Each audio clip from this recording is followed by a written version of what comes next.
Also tonight, the deadline to get a new form of ID is rapidly approaching, and some are facing roadblocks getting the new document needed for travel. There are less than 2 weeks until domestic travelers will need a real ID, but getting them has been a challenge. Good evening to you. I'm Matt Malloy. The ID will be required to fly starting May 7th if you don't have a passport. 13 WHAM's Carly Miner attended a mobile DMV at the Keeler Park Apartments today to see how the lines are moving. Carly, good evening.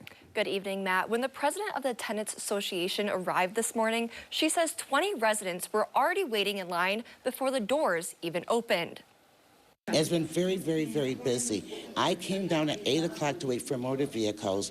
There were 20 people already waiting in the lobby before I even opened up the door. The Monroe County Department of Motor Vehicles hosted a mobile DMV today at the Keeler Park Apartments. We're here at the Keeler Park Apartments, where there is a whole host of people from all different parts of the world, and language barriers is definitely an issue, so we're really glad to work with the Tenants Association, with the management here, to bring the mobile DMV to help bring the Real ID services here. Levine Ford tells me she contacted the DMV in January to set a date for a mobile DMV to be hosted at the apartment complex. We have a lot of elderly people in the building with relatives out of state, as well as people under the age of 60 with family members out of state.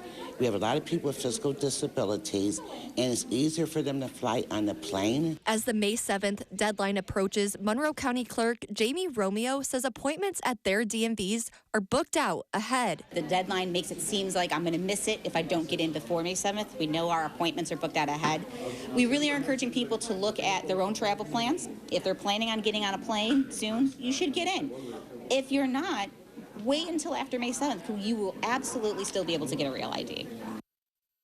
And a reminder, an appointment with the DMV is required to get your real ID. You must also bring proof of identity, social security, and citizenship. Matt?